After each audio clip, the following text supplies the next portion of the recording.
Bueno, solo a los efectos de la grabación y para quien en el futuro nos vea por internet y estas cosas, porque no es necesario en absoluto, entre los que estamos aquí, presentar a Pablo Navarro, por muchas razones, porque lo hemos disfrutado, sufrido, etcétera, etcétera, casi a partes iguales, y depende de los momentos y de los días y de los temas, ¿eh? Y él también nos ha, bueno, no sé si disfrutado alguna vez, pero sufrido muchas, ¿eh? Y además, mucho antes que casi todos nosotros, quizás que todos nosotros, fue profesor de esta casa, de Girona, por tanto, es a mayor mérito y antigüedad que ninguno de nosotros, profesor de esta universidad. Por tanto, solo queda que decirle que bienvenido a tu casa y que espero que nos visites bastante a menudo a partir de ahora, o que te podamos seguir sufriendo y disfrutando, ¿no?, en distintas proporciones en esta casa durante mucho tiempo. Bueno, muchas gracias. La presentación de Jordi es una presentación cariñosa, como de un hermano a otro hermano. Y bueno, yo agradezco mucho la invitación para estar aquí conversando con ustedes sobre un tema clásico de la filosofía del derecho, como es el tema de las normas permisivas, y en particular la conexión que hay entre las normas permisivas y el problema de las lagunas en el derecho. Esto de un tema clásico de filosofía debería subrayarlo por distintas razones, pero la más importante de todas es que los temas clásicos son como los malvados de las películas de terror. Aparecen siempre una y otra vez. Uno cree que están muertos y enterrados y no, vuelven a aparecer.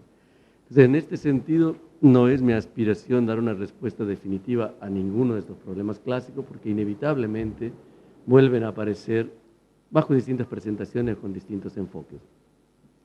La segunda cuestión tiene que ver con esta primera vocación de persistencia de los problemas y se refiere al hecho de no tiene ningún sentido que yo me empeñe en exponer todo el texto.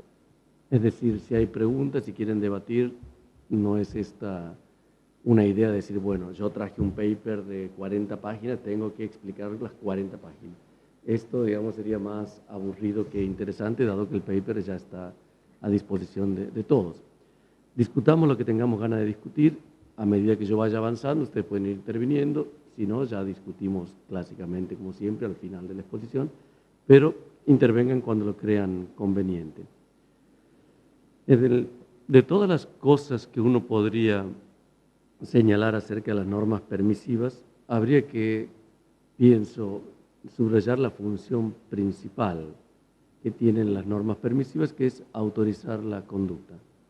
Autorizar comportamientos es la función más obvia, más directa. La función normativa que cumplen las normas permisivas es autorizar la conducta humana. A pesar de ello y a pesar de la importancia que tiene esta función, no siempre están cómodos los teóricos del derecho en el análisis de este tipo de normas. Y entre las distintas cuestiones que se han observado aparecen dos problemas como problemas centrales. Un problema es el que se conoce como el problema de la autonomía y otro es el que se conoce como el problema de la relevancia. No siempre los filósofos del derecho son tan amables de clarificar de qué problema están discutiendo, porque es obvio que uno tiene repercusiones sobre el otro. Pero creo que desde el punto de vista analítico ganaríamos si los distinguimos más o menos con cierta claridad. Yo enunciaré algunas cosas sobre cada uno de estos problemas para presentar lo que me interesa resolver. En general, voy a referirme al ámbito del derecho, aunque los permisos, las autorizaciones son cuestiones generales, tienen que ver con funciones lingüísticas y no se agotan en el análisis del derecho. Pero yo me referiré a los problemas de las normas permisivas en el derecho y cuando hable de lagunas, que es también un problema general de cualquier sistema normativo y no solo de los sistemas jurídicos, también me referiré exclusivamente al campo del derecho. ¿Cuál es el problema de la autonomía? ¿Cómo podríamos analizar el problema de la autonomía? Yo he preparado ahí una guía con la cual podemos ir siguiendo la exposición esta, y como este problema de la autonomía, yo he distinguido dos cuestiones que me parecen interesantes analizar con ustedes. Una tiene que ver con la cuestión de si pueden autorizarse conductas sin emplear normas permisivas. La segunda cuestión es si hay estado de cosas que se pueden autorizar solo mediante normas permisivas. Estas preguntas, si uno las ve con lupa, no son independientes. Es decir, creo que respondiendo a una, uno respondería también a la otra. Pero yo prefiero hacer esta distinción para señalar de lo que no me interesa discutir y lo que no quiero negar. Ante la primera pregunta, si pueden autorizarse conductas sin emplear normas permisivas, la respuesta claramente es sí. Esta es una estrategia usual en la teoría del derecho y es lo que está detrás de muchas propuestas reduccionistas. La idea de desprenderse de las normas permisivas. ¿Por qué? Porque podemos lograr las autorizaciones de la conducta sin necesidad de emplear este tipo de artefactos. Las normas permisivas en esta reconstrucción serían una suerte de lujo, no algo necesario, sino como el levantavidrios eléctrico de un coche, algo que es conveniente pero que de ninguna manera es necesario. ¿De qué modo podríamos autorizar una conducta sin emplear una norma permisiva? Una norma que dijese expresamente que autoriza una cierta conducta. Hay distintas ideas. En el libro Las piezas del derecho, Atienza y Ruiz Manero tienen un largo capítulo dedicado a esto, básicamente hostil a la idea de normas permisivas, favoreciendo distintas ideas de reducción. Una de ellas es redefinir el alcance de una prohibición, otra de ellas es derogar o cancelar una prohibición. Esto está en la discusión contemporánea y yo creo que hay mucho para aprovechar ahí. No es mi intención negar que a los efectos de conseguir la función pragmática de autorizar una conducta, uno pueda hacer uso de estas otras técnicas u otros medios. Otro problema diferente, parcialmente diferente, es si hay cosas que podemos autorizar solo mediante normas permisivas. Y allí me parece que los críticos han pasado persistentemente por alto una idea importante, que es el problema de la clausura de un sistema normativo, y en esto creo que si uno sigue la reconstrucción más fina, la reconstrucción que yo diría clásica del problema, que es la que ofrecen Alciornoni y Buligin, creo que hay una respuesta afirmativa a la segunda cuestión, de si hay estado de cosas que se pueden autorizar solo mediante normas permisivas. Es decir, si uno pretende, paso un poquito más abajo, ahí estamos. Es decir, si es que nosotros nos concentramos en el problema de la completitud de un sistema normativo, uno podría lograr cerrar un sistema de muchas maneras posibles. Hay distintas técnicas. Una técnica es solucionarlo caso por caso. Esta es una técnica que efectivamente garantizaría que no tenemos lagunas, pero es una técnica bastante incómoda porque exige una representación de un universo de casos de tal manera que podamos decidir, considerando cada uno de ellos por separado, cuál es el estatus normativo de una cierta acción. Otra manera es clausurar un sistema mediante una norma de clausura. Las normas de clausura, si uno las utiliza en el ámbito del derecho, tienen ciertas particularidades.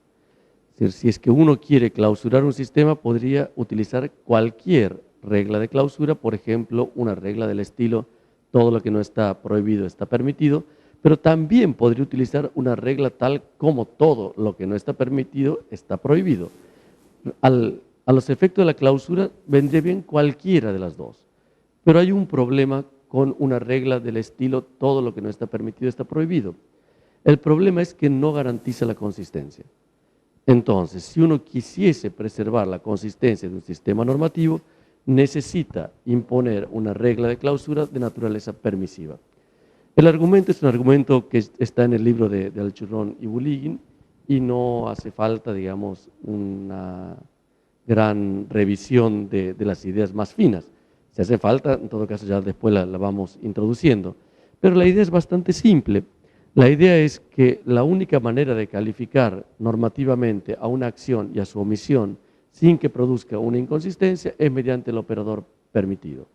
Si es que uno prohíbe la acción P y prohíbe la omisión de P, lo que genera en todo caso es una contradicción.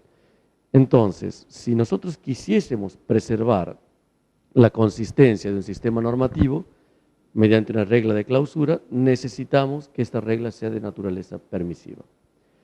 Ahora bien, una regla permisiva tiene también ciertas restricciones. No se puede imponer una regla permisiva para clausurar un sistema normativo más allá de ciertos casos que uno tiene que resolver. Y esto es lo que se llama el universo de casos relevantes. Ahora me encuentro atrapado en un dilema, porque ahora necesitaría la pizarra y ¿qué hago con esta? Todo caso, subimos.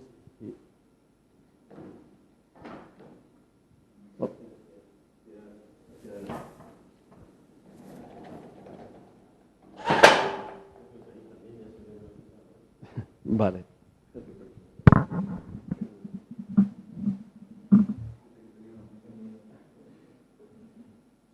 Supongamos un universo de casos formado a partir de tres un universo de casos formado a partir de tres propiedades. Vamos a ser muy creativos y originales, entonces vamos a suponer que el universo de propiedades se hace referencia a la buena fe del enajenante, la buena fe del adquirente y el título oneroso.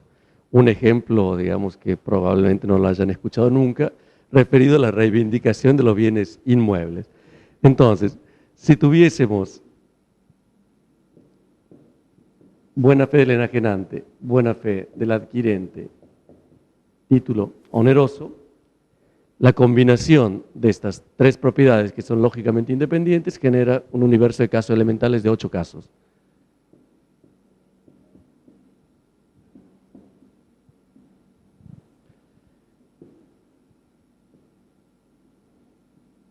Estos 8 casos son casos elementales, es decir, casos que se definen por la presencia o ausencia de cada una de las propiedades del universo de propiedades.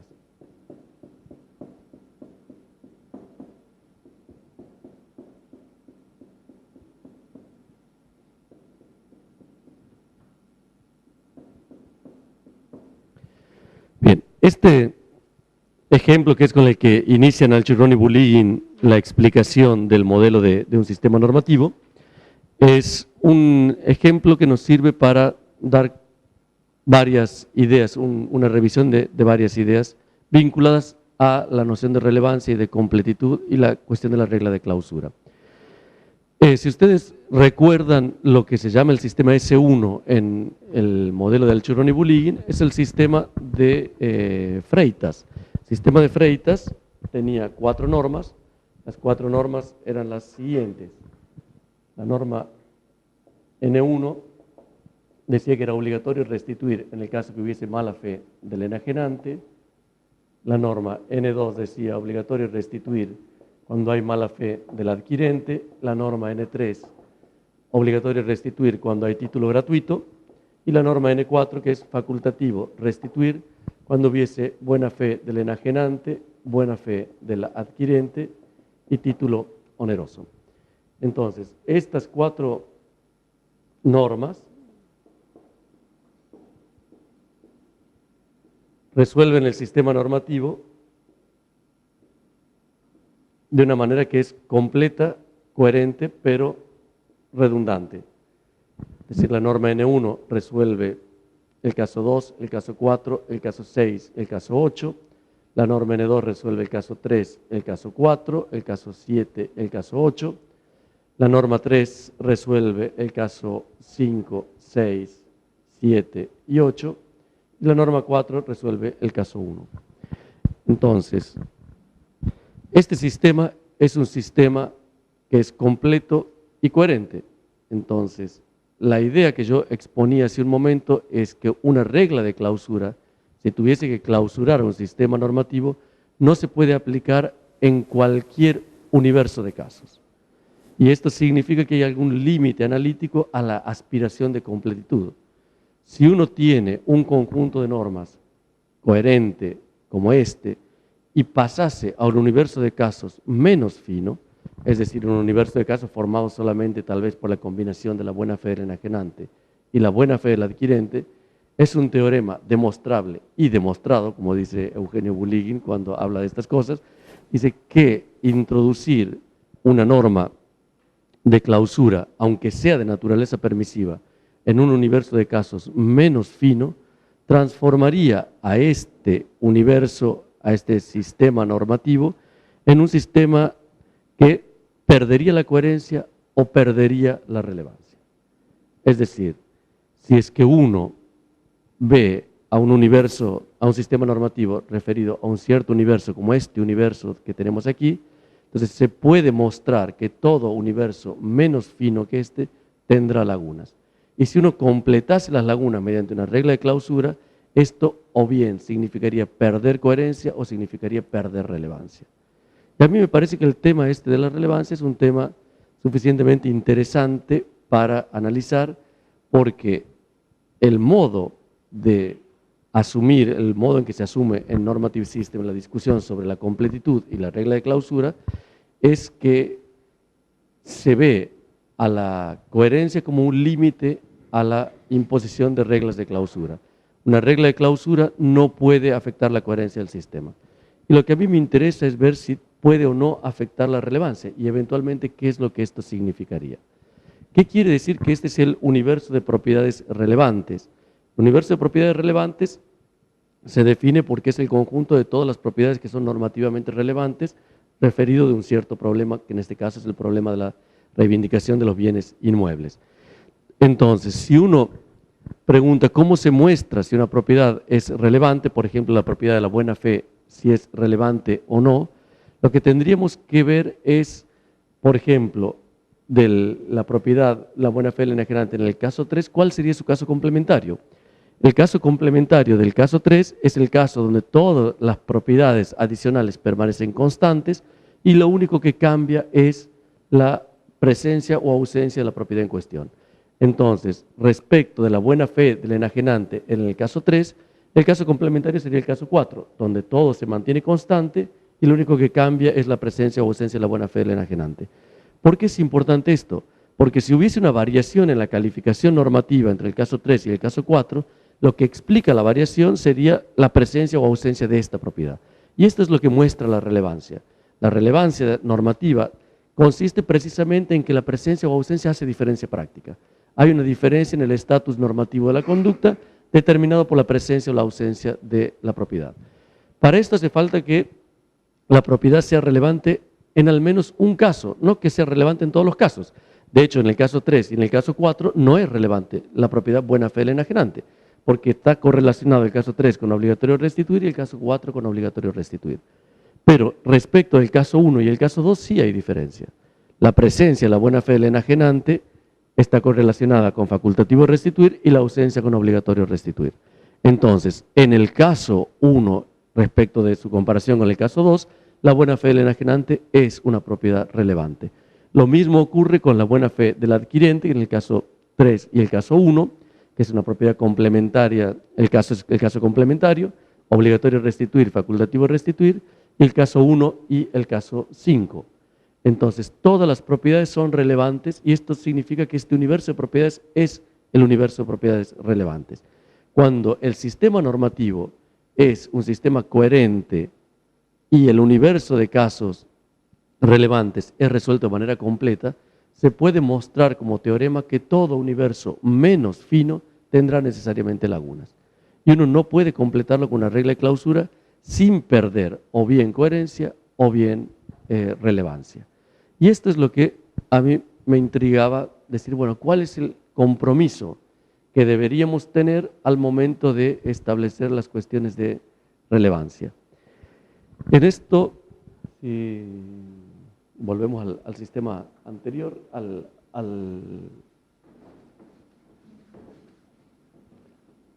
no, vamos a los cuadritos. Ahí estamos. Este, digamos, que tenemos aquí, en cambio, es el sistema de Vélez-Sarsfield. Vélez-Sarsfield siguió la propuesta de Freitas en el sentido de elegir las mismas propiedades como propiedades relevantes para resolver el problema. Ahora bien, hay alguna diferencia importante aquí en esta situación. Primero, donde Freitas tenía 4 normas, Vélez-Sarsfield se quedó solamente con 2. Es interesante ver que en el sistema de Freitas, si uno hubiese eliminado cualquiera de las normas, hubiera aparecido una laguna. Las normas resuelven al sistema de manera redundante, pero son todas importantes en el sentido que la pérdida de alguna de ellas provoca una laguna. En el caso este que tenemos del sistema de Vélez-Sarsfield, Vélez-Sarsfield tiene solamente 2 normas y aparecen 3 lagunas normativas. La pregunta es si estas propiedades que elige Vélez-Sarsfield siguiendo a Freitas son propiedades relevantes. Y la respuesta es sí. El caso 1 y el caso 2 tienen distinto estatus normativo, al igual que ocurría en el modelo anterior. Lo que pasa es que en el sistema anterior la solución del caso 1 era explícitamente la facultad de restituir. Aquí, en cambio, la diferencia de estatus es porque uno tiene solución y el otro no la tiene. Este punto es un punto complicado, un punto donde Caracciolo presionó mucho sobre la definición que daban Anchorón y Bulín, y la mejor respuesta de este problema es la respuesta de Jorge Rodríguez. Pero este es un punto donde la cuestión es cómo sé que es relevante si no tengo información normativa. La definición dice solamente distinto estatus normativo. Como efectivamente la acción en el caso 1 no tiene estatus normativo, por ser un caso de laguna, y en el caso 2 sí la tiene, esto ya satisface la definición de propiedad relevante. Ahora bien, la diferencia, la propiedad buena fe del adquirente en el modelo de Freitas era relevante porque el caso 1 y 3 estaban con diferente solución. Pero en este sistema, el caso 1 y el caso 3 son casos de laguna. Entonces, la cuestión es, ya no me sirve la comparación del caso 1 y el caso 3 para mostrar la relevancia de la propiedad. Si la buena fe del adquirente es relevante por una solución distinta a la que dio Freitas. Entonces, Vélez mantuvo las propiedades relevantes, pero no las valoró del mismo modo. Es decir, la relevancia se mostrará eventualmente en otra situación. ¿Cuál es la situación? Que el caso 2 y el caso 4 son casos complementarios respecto a la buena fe del adquirente, pero uno tiene solución y el otro no la tiene. Entonces, por esta razón uno puede decir la buena fe del adquirente sigue siendo una propiedad relevante. El caso 5 y el caso 1 son casos complementarios, hay diferentes estatus, también es relevante. Entonces, sigue siendo el universo de propiedades relevantes, aunque las propiedades no sean relevantes en los mismos casos que había establecido Freitas. Y el problema viene en la comparación del caso 2 y el caso 4. Es decir, ¿cuál es el estatus normativo de este caso 4? En principio es un caso de laguna, no tiene correlacionada ninguna consecuencia normativa. Pero los juristas en Argentina tienden a pensar que laguna, si había alguna, era la del caso 1, pero no la del caso 4. ¿Por qué? Porque en el caso 4 es natural asumir la siguiente conclusión, que siendo la buena fe del adquirente lo que determina que sea obligatorio restituir, cuando lo único que cambia es la buena fe o la mala fe del adquirente, no podría ser que en el caso 4 hubiese otra solución que no fuese solamente obligatorio restituir. Sí, y este es lo que se llama el argumento a fortiori, sí, cuando hay buena fe es obligatorio restituir, cuando lo único que cambió es la buena o la mala fe, a fortiori, cuando hay mala fe también es obligatorio restituir. Y por eso es que los juristas tienden a pensar que no hay laguna en este caso 4. Lo que ocurre es que si uno impone esta conclusión ahora vía argumento a fortiori, destruye la relevancia de la buena fe del adquirente. Ya para este universo de casos, la propiedad buena fe del adquirente deja de ser una propiedad relevante. Y esto a mí me parece al menos curioso. ¿Curioso por qué? Porque la razón para ponerle obligatorio a caso número 4, es que nos tomamos en serio la buena fe del adquirente. No puede ser que dé lo mismo la buena fe que la mala fe, pero en cuanto obtengo la misma conclusión obligatorio, lo que me daba el input para decir hay que tomarse en serio la relevancia de esta propiedad, ahora deja de ser una propiedad relevante. Giovanni no lo ve muy misterioso.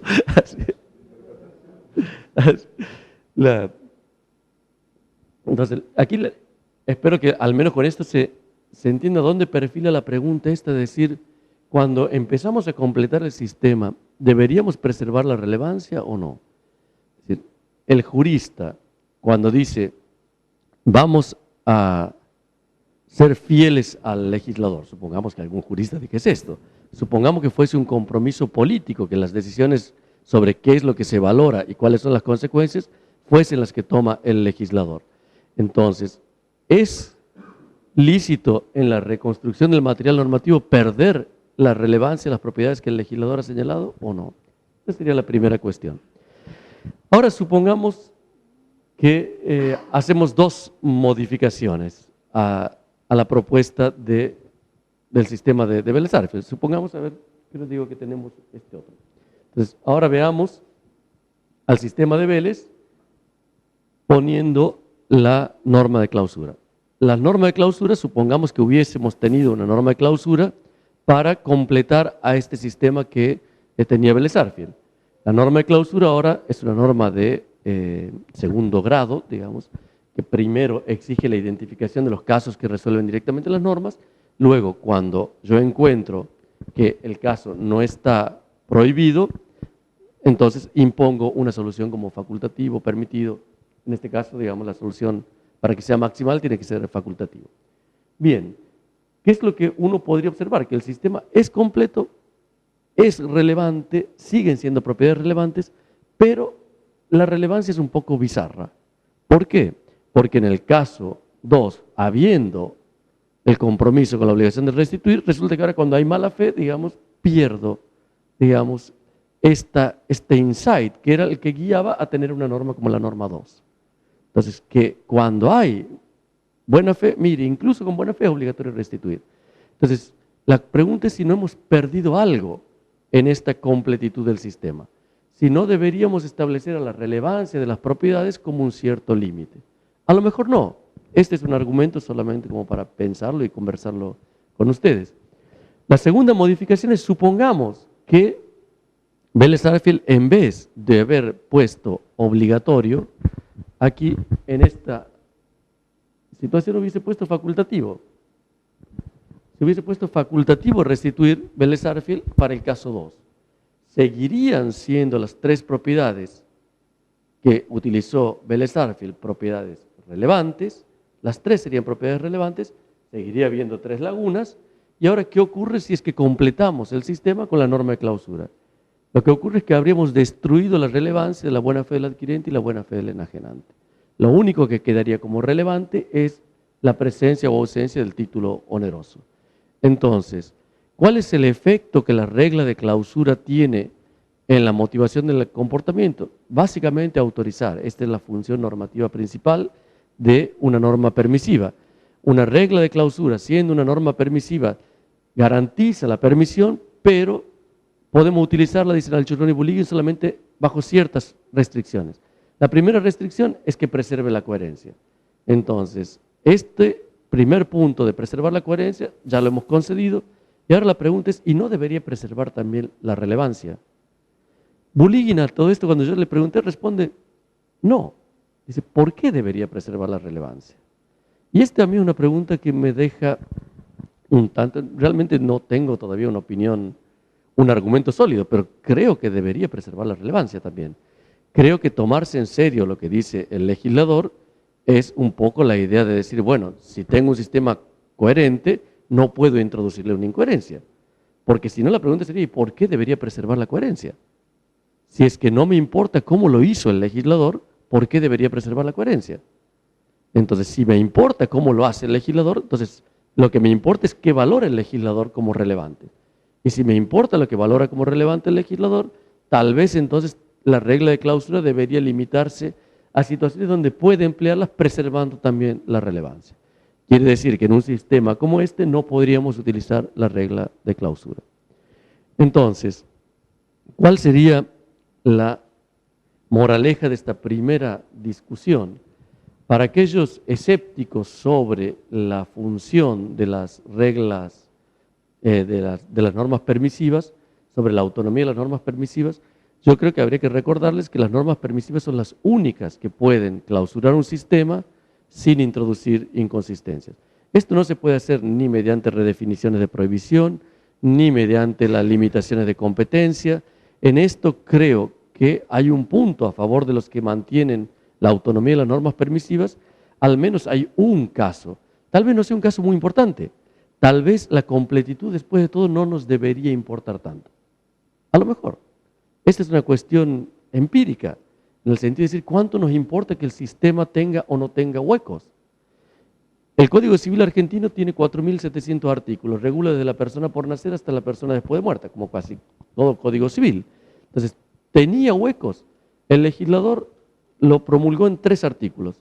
El proyecto fue encargado a un jurista muy importante de la época, Vélez Arfiel, pero el Parlamento lo aprueba con 3 artículos. El primer artículo dice, declárase como Código Civil de la República Argentina el proyecto del doctor Dalmacio Vélez Arfiel. El segundo artículo instruye al Ministerio de Justicia y a los tribunales superiores de cada provincia un informe anual, dice, tiene la obligación de presentar un informe anual, diciendo cuáles son los vacíos que encontrasen en esto para que el Parlamento lo vuelva a regular. Entonces, ¿puede tener vacíos? Claro que sí. ¿Nos importa tanto? Sí, nos importa, lo iremos corrigiendo. Pero a lo mejor no es tan importante el hecho de que haya o no vacíos. ¿Por qué? Porque tal vez los jueces tengan ahí una posibilidad de ir trabajando y resolviendo las lagunas y cosas por el estilo. Entonces, una cuestión es qué importancia tiene que el sistema esté completo o no. Pero esto es distinto a la pregunta de si hay algo que solamente las normas permisivas pueden hacer, y en esto la respuesta es, mire, sí, solamente una norma permisiva puede clausurar un sistema sin introducir una incoherencia. Entonces, esta es la primera parte de la discusión. Si volvemos, Diego, a la parte anterior.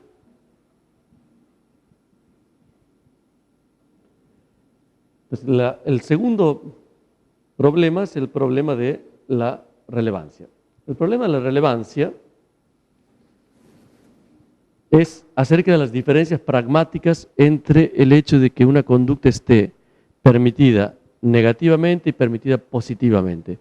Permiso negativo y permiso positivo es otra variante estilística de la idea de permiso fuerte y permiso débil. Alciurrone y Bulligin utilizaron las dos. El problema de lo fuerte y lo débil es que sugiere que lo fuerte implica a lo débil. Y como esta no era la idea de Alciurrone y Bulligin, ellos prefieren después en sus trabajos posteriores hablar de permiso positivo y negativo. Yo emplearé cualquiera de los dos. La idea de los permisos negativos y positivos son siempre que aparecen en nuestro lenguaje acerca de lo que establecen las normas. Cuando yo afirmo que una conducta está permitida por una cierta norma, estoy diciendo que esa conducta que la norma regula está positivamente permitida.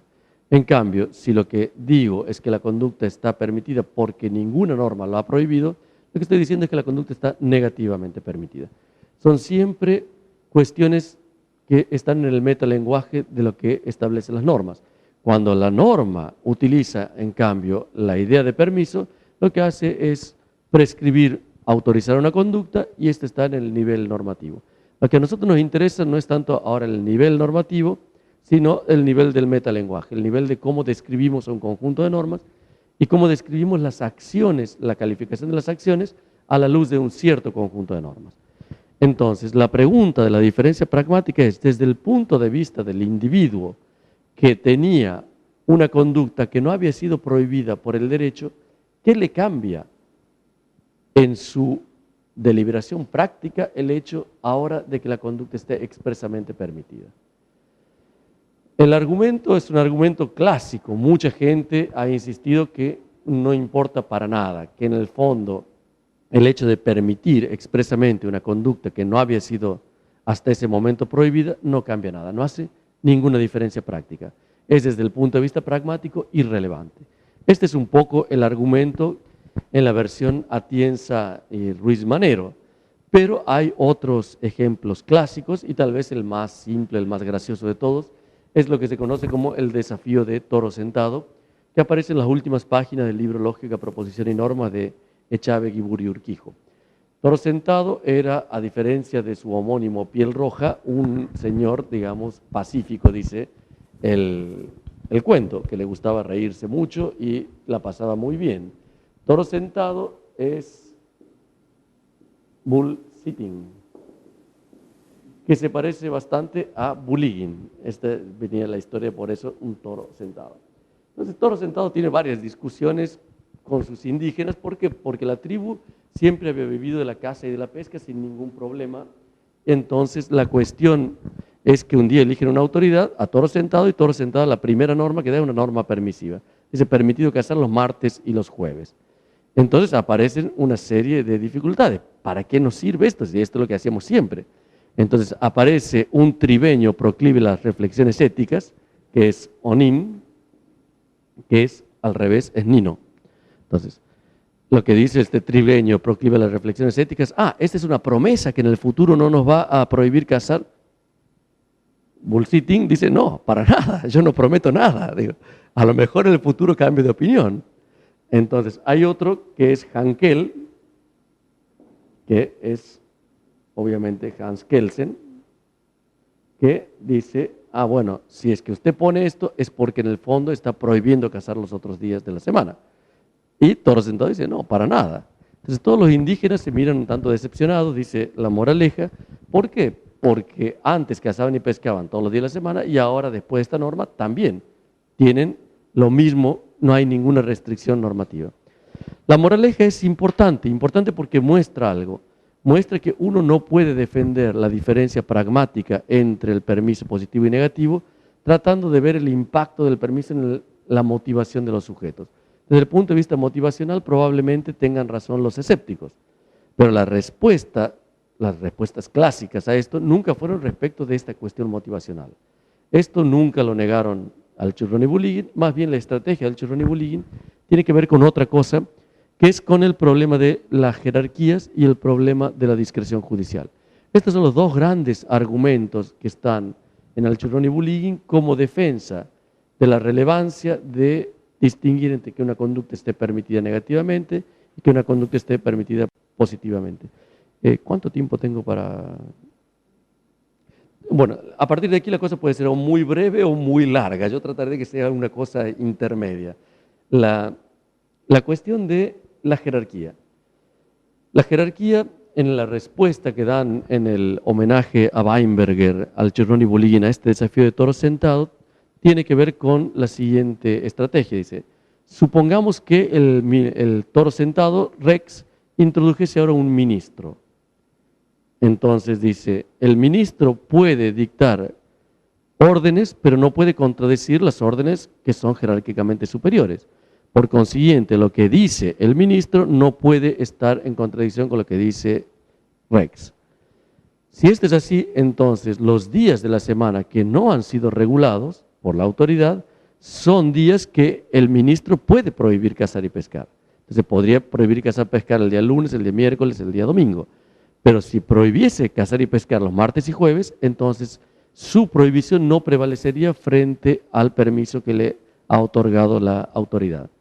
Entonces, lo que dicen Alchurrón y Bulligin es que en un contexto jerárquicamente estructurado es donde adquiere diferencias la distinción entre permiso fuerte y permiso débil.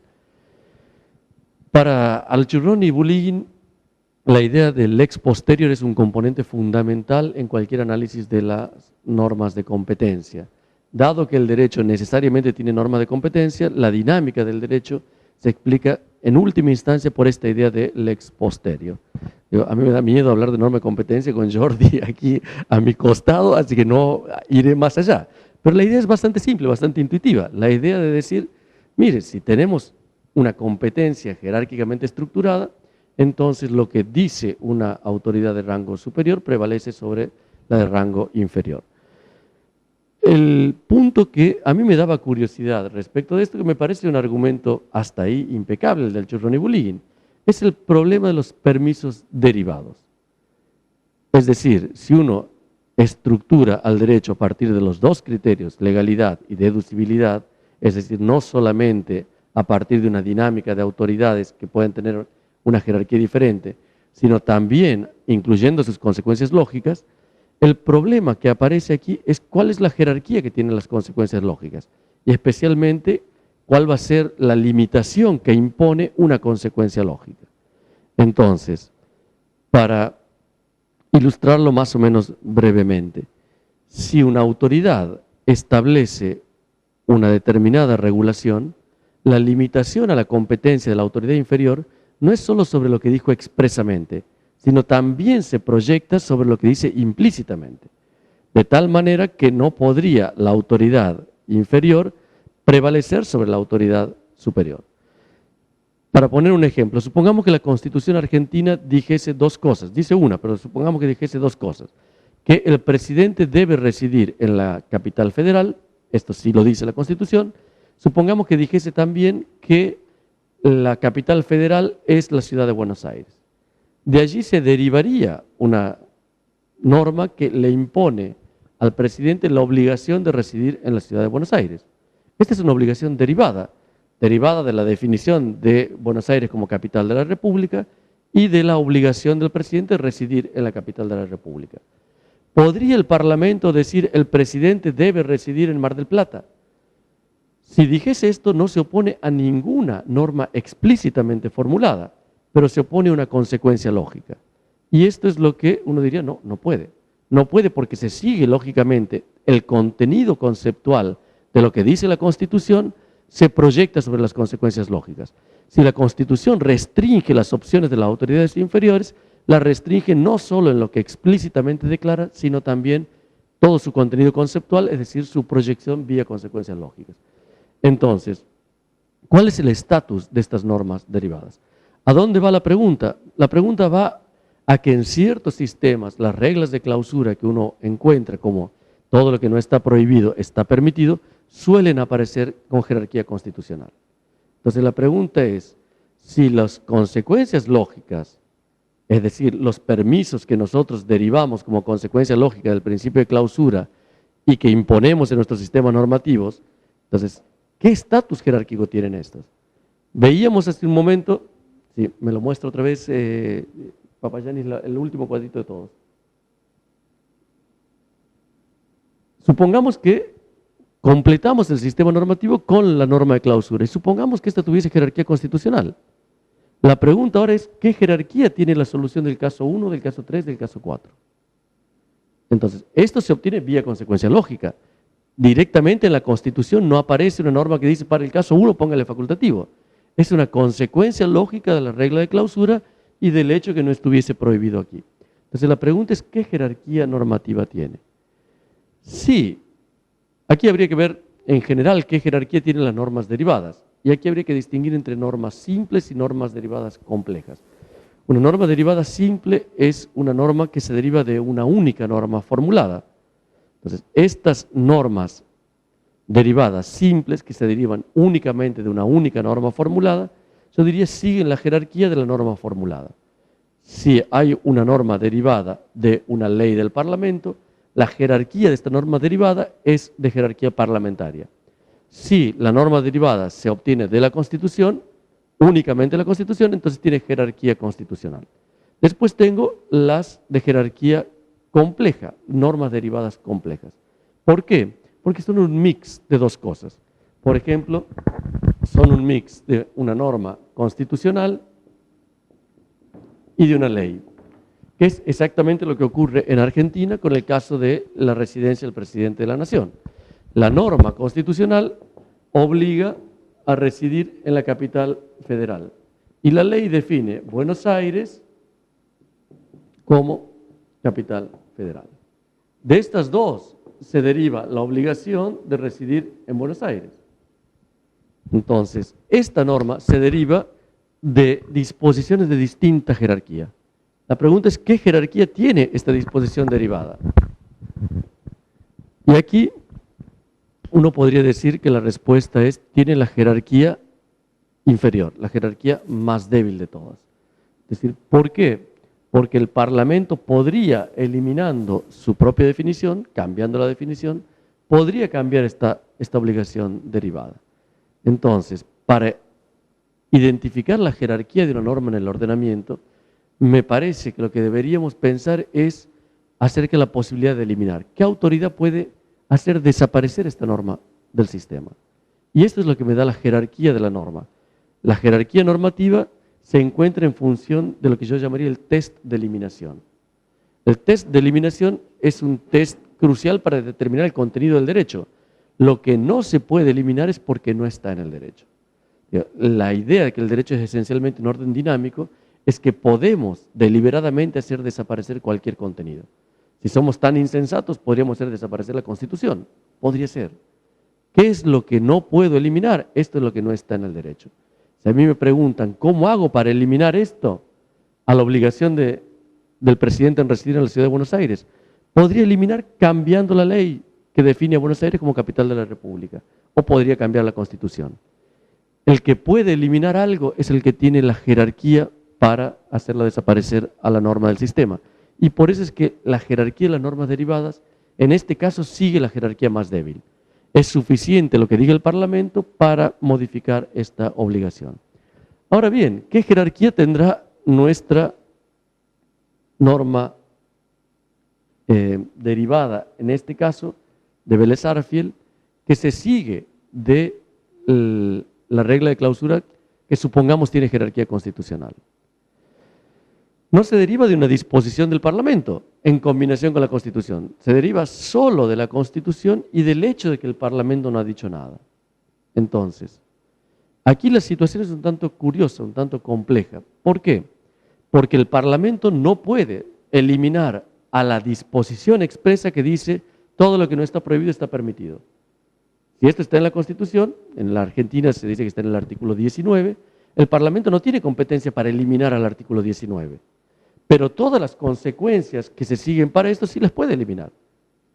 ¿Por qué? Porque sería una locura pensar que ahora el Parlamento no puede darle una solución diferente facultativo.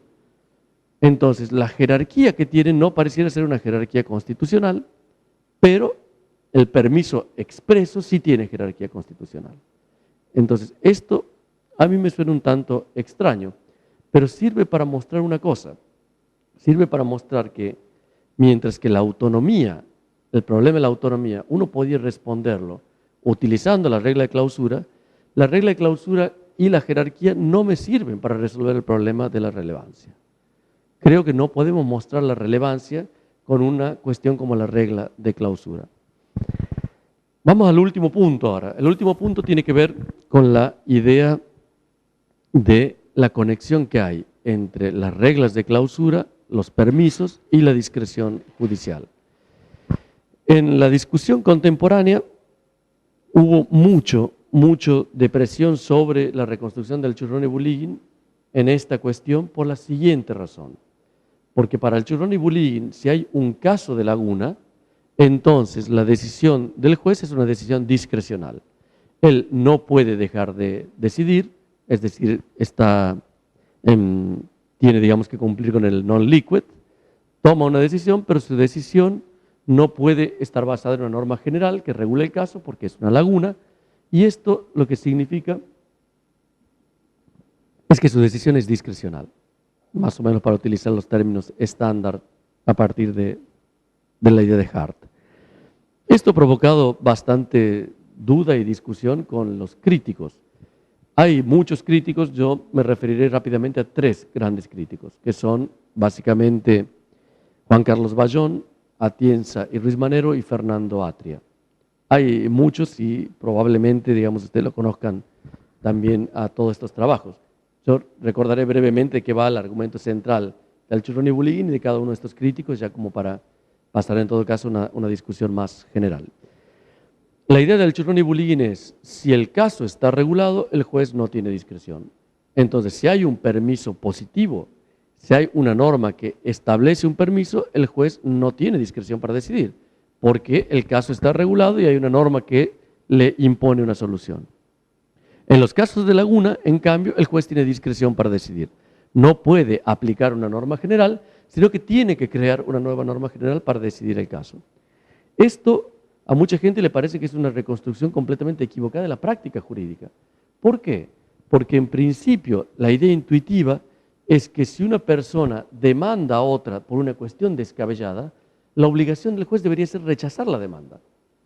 El ejemplo de Fernando Atria, que es el que un poco puso de nuevo sobre el tapete esta discusión, era la cuestión de decir, supongamos una pareja que quiere irse de vacaciones, pero no se puede poner de acuerdo hacia dónde ir de vacaciones. Entonces, esto es una pareja en Escocia, la mujer quiere ir a Francia y el marido quiere ir a Sudáfrica. Entonces, supongamos que el marido demanda judicialmente a su mujer para ir de vacaciones a Sudáfrica. Lo que dice Fernando es que no tendría sentido pensar que el juez aquí tiene discreción. El juez tiene que rechazar la demanda. Esta es la reconstrucción que hace. Entonces, el caso no está regulado, pero el juez no tiene discreción. El argumento de Fernando pareciera ser entonces decir, mire, podemos admitir que hay lagunas, pero lo que vamos a bloquear es el paso a la discreción. Esta sería un poco la reconstrucción de Fernando. Esta idea viene detrás de otra idea, que es la distinción entre los que son genuinos casos de laguna y los que serían en principio casos jurídicamente irrelevantes. Casos que el derecho no regula ni pretende regular, sea esto lo que pueda ser, que el derecho pretenda regular casos, ¿no? Entonces la cuestión aquí sería cómo distinguir a una laguna de un caso jurídicamente irrelevante. ¿Por qué? Porque los críticos parecerían dispuestos a conceder que si el caso es jurídicamente irrelevante, el juez no tiene la discreción, pero si el caso fuese un caso de laguna, entonces el juez a lo mejor puede resolver discrecionalmente. El argumento de los casos jurídicamente irrelevantes también fue utilizado para mostrar que no podemos definir lagunas de manera neutral. Para distinguir lo que es una laguna de lo que es un caso jurídicamente irrelevante, se falta un argumento evaluativo.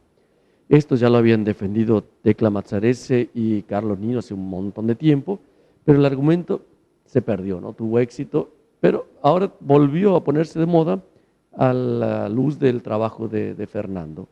Sobre esta idea de Fernando es donde se monta el trabajo de Juan Carlos Bayón, referido al principio de clausura, donde Juan Carlos Bayón va a insistir en que en casos donde hubiese un permiso no protegido, el juez tiene simplemente que rechazar la demanda. Es decir, si yo demando a otro individuo por una cuestión, por ejemplo, el caso número 1 de Alchurrón del sistema de Vélez Arfield, que no tenía regulación por Vélez Arfield, entonces una demanda a un individuo que no está haciendo nada que el derecho le impida, tiene que ser rechazada por los jueces. El argumento de Alchurrón y Bulíguin es que hay diferencias entre las conductas permitidas negativamente y positivamente porque los jueces tienen distintos deberes. No puede, en caso de que estuviese positivamente permitido, ignorar la solución, sí lo puede en caso de laguna. ¿Cómo se hace para distinguir un caso jurídicamente relevante de un caso irrelevante? Esto no es ni moral ni metafísica. Es decir, hay que ver las normas primero. Si es que uno se pregunta acerca de si rascarse la oreja un día feriado es relevante o irrelevante, esto no dependerá de la moral ni de la ontología, dependerá de qué dicen las normas respecto de esto. Y si no dice nada, es decir, si no hay ningún caso de ningún universo de casos conectado con ningún universo de acciones que el derecho regule, el caso será irrelevante. Esto, digamos, no es que sea un misterio, es simplemente tomarse al modelo de Alchurrón y Bulíguin en serio. Entonces, parece más extraño, en cambio, hablar de los casos que el derecho pretende regular. El derecho no pretende nada, el derecho no tiene pretensiones, el derecho regula casos. Y los casos que no regula, no los regula. Y no hay diferencia desde el punto de vista de la no regulación entre los casos irrelevantes y los casos de laguna. En estos son tan poco regulados unos como otros. Y desde el punto de la calificación normativa son exactamente iguales unos que otros. Y este es el punto de Alchurrón y Bulíguin. Entonces, la cuestión ahora tiene que ver con la fenomenología judicial. Muchos de los argumentos se construyen, bueno, pero miremos qué hacen los jueces. Si es que presentamos un caso como este de la pareja escocesa, seguro que el juez rechaza la demanda. Y lo que dice Bulíguin, bueno, algunas veces sí, otras veces no. Y da una serie de casos donde los jueces no rechazan la demanda. Si Si es que el juez le encuentra algún interés, crea una pieza jurídica y lo resuelve el caso. Entonces, desde este punto de vista, la idea es una idea que no convence, pero no convence además por una razón adicional. La razón adicional es que en el argumento, como el que lo presenta Juan Carlos Bayón, el juez tiene la obligación de rechazar la demanda cuando el caso fuese un caso irrelevante. Entonces, la pregunta es, ¿qué justifica esta afirmación de que el juez está obligado a hacer esto? Porque un enunciado verdadero acerca de nuestras obligaciones es una proposición normativa acerca de las normas que existen en un sistema. Y si necesariamente para cualquier sistema los jueces tienen estas obligaciones, esto es equivalente a decir que necesariamente todo sistema tiene ciertas normas. Y esto es como decir que necesariamente hay una norma de clausura en cualquier ordenamiento jurídico. Esto, a menos que uno crea en cuestiones como la del derecho natural, que de una manera necesaria hay ciertas normas en cualquier sistema jurídico, entonces el argumento no puede funcionar. El último argumento, no último en sentido cronológico, sino el último de los que quería comentarles, aquí era el de Ruiz Manero. Básicamente Juan y Manolo piensan que el derecho tiene que ser visto como un conjunto estructurado de normas y principios, de tal manera que para encontrar las soluciones jurídicas no nos podemos quedar en el nivel de las leyes, sino que también tenemos que analizar las calificaciones normativas en el nivel de los principios. Y esto parece colocarlos Alchurrón y Bulligin en una posición un tanto extraña, porque es como si dijeran, bueno, Alchurrón y Bulligin se han ocupado solo de las lagunas de la ley, pero se han olvidado de las lagunas del derecho. Entonces, en este sentido, la idea es, los jueces no tienen discreción porque hay lagunas en la ley, porque a lo mejor en el derecho, ya bien mirado, podemos encontrar una solución. La respuesta aquí es que esta es una reconstrucción muy desafortunada del Alchurrón y Bulligin, que es un modelo neutral acerca de cómo identificamos las normas. Podemos identificarlas prima facie, concluyentemente, como quieran, después de leer los principios, después de leer las reglas, como quieran. Esta es una cuestión neutral. Podemos utilizar la norma del derecho natural, la de la jurisprudencia, cualquiera. Pero tenemos que tener normas. Una vez que tengo las normas, puedo saber si tengo o no tengo lagunas.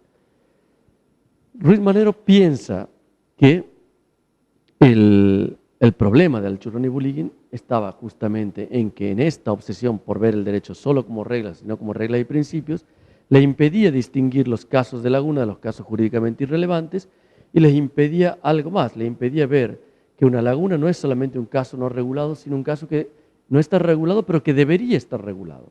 Y debería estar regulado de una manera específica, que es que debería ser obligatorio o prohibido. Entonces, da una redefinición de la idea de laguna, donde da dos cláusulas. La primera cláusula reproduce la idea de Alchurrón y Bulligin, un poco empobrecida. Digo, un poco empobrecida porque la reconstrucción de Alchurrón y Bulligin en términos de universo de casos elementales, soluciones maximales, universo de acciones, es una reconstrucción analíticamente muy fina. Y la propuesta de Juan es una propuesta en esto bastante, mucho más vaporosa. La segunda cláusula es todavía bastante peor, porque remite al balance de los principios, que son los que nos permite integrar a las reglas con lo que el derecho ofrece, y el balance de los principios es el que me tiene que dar la solución acerca de si el caso no regulado debería estar regulado como obligatorio o como prohibido. ¿Y esto para qué le sirve? Le sirve para decir, mire, el caso de estos señores de la pareja escocesa, como yo hago un balance de los principios constitucionales y no impongo ninguna obligación, que haga lo que quiera, la mujer vaya de vacaciones donde quiera, esto como no puedo resolverlo con un balance de principios que le obligue a la mujer ni a hacer ni a dejar de hacer nada, entonces la clave para distinguir un caso relevante de un caso irrelevante tiene que ver con esta operación de los principios. Esto lleva en el fondo a un problema extraño, que es que ya no discutimos de lo mismo. No discutimos lo mismo porque discutimos con conceptos distintos. El concepto de laguna del Alchurrón y Bulligin es un concepto, el de Ruiz Manero es otro concepto diferente. El problema ahora es si este es un buen concepto o no. La magia del libro de Alchurrón y Bulligin es que el problema de las lagunas antes se discutía a lo bestia y ahora hay que discutirlo a partir de 4 distinciones. Laguna de conocimiento, reconocimiento, axiológica y normativa. No habría ningún problema en introducirle un quinto, estas lagunas de Ruiz Manero. Si tenemos 4, ¿por qué no 15 o 18? Todo lo que nos hagan falta, en el fondo. El problema de lo de Ruiz Manero es que introduce lo que yo llamaría unas lagunas aparentes. Si uno se toma en serio este concepto, no hay lagunas, porque las lagunas no pueden surgir antes del balance de principios, porque si yo no tengo el balance de principios, entonces todavía no fui más allá de lo del Churroni-Bulligin. Tengo la misma situación del Churroni-Bulligin. Y una vez que hago el balance de principios, que solamente ofrecen calificaciones prima facie, entonces solamente una vez que hice el balance de principios, tengo ya una regla, que esta es la solución del balance de acuerdo a la teoría de Atienza y Ruiz Manero. Y una vez que tengo una regla que me impone una obligación, entonces ya no tengo lagunas. Entonces, antes no tenía lagunas porque no podía aplicar el concepto porque faltaba este segundo paso del balance. Y una vez que tengo el balance, entonces tampoco tengo lagunas porque ahora ya tengo una regla. Entonces, en ningún caso habría lagunas. Con un empeoramiento de nuestra situación ordinaria. La situación ordinaria es la situación como la de Vélez-Sarsfield. Supongamos que Vélez-Sarsfield hubiera resuelto los casos 2 al 8, pero hubiese dejado una laguna en el último caso. Entonces, ¿cuál hubiese sido la solución? La solución no puede ser prohibirlo, porque no tiene sentido prohibirlo. Entonces, no tiene sentido prohibir al que es de buena fe, enajenante de buena fe, adquirente de buena fe, a título oneroso, prohibir que restituya. Restituirá si quiere, a lo mejor se apiada de este otro individuo que fue privado de su propiedad. En Argentina ocurría con frecuencia. Ocurría con frecuencia en las declaratorias de herederos. A un individuo lo declaraban heredero, esto no garantizaba la posición jurídica, era simplemente declarado heredero. Lo declaraban heredero, entonces vendía una casa que creía que era suya. Y resulta que 3 años después apareció otro que decía, no, la casa era mía. Entonces, a lo mejor yo me apiado de este legítimo propietario y a pesar de haber habido enajenante de buena fe, adquirente de buena fe a título oneroso, se la restituyo, se la entrego. No tiene sentido que me lo prohíban a esto.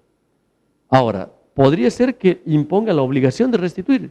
Tampoco, porque esto destruiría la relevancia de todas las propiedades. Esto ya me deja simplemente a una norma categórica. Es decir, ¿cuándo una norma es una norma categórica? Si yo tengo una propiedad y su propiedad complementaria, es decir, un caso y el caso complementario correlacionado con la misma solución, se puede mostrar que esta solución está correlacionada para cualquier caso de cualquier universo de casos. Y esto es lo que llamamos una norma categórica. Una norma que regula una situación sin que sea relevante una presencia o ausencia de una propiedad. Entonces, el agregado de Ruiz Manero me impide destacar que este es un caso de laguna. ¿Por qué? Porque la única solución plausible, si uno quiere resolver esto, es ponerle facultativo. En el fondo, tal vez lo que esté pensando Ruiz Manero es que no hace falta ponerle facultativo. ¿Para qué le va a poner facultativo si está permitido? Si no está regulado. Si no está regulado, ¿para qué lo quiere permitir? Porque en el fondo, esta es simplemente otra versión de decir no hay diferencia pragmática entre el permiso débil y el permiso fuerte. Si ya está permitido en el sentido que no está prohibido, listo, ¿para qué lo quiere entonces permitir? Pero de esta manera, lo de Ruiz Manero nos impide verlo a esto como un caso de laguna. En realidad, la búsqueda de distinguir el caso jurídicamente relevante, el caso de laguna, del caso del jurídicamente irrelevante, le impide dar cuenta de esto como un genuino caso de laguna. ¿Por qué? Porque en el fondo el balance de principios que él hará le impide, digamos, ponerle obligatorio, le impide ponerle prohibido, que es lo que exige su segundo requisito para poder hablar de una genuina laguna en el sistema. Bien, señores, esto es todo, al menos en la presentación. Quisiera ver, bueno, si quieren comentar alguna cosa. Gracias.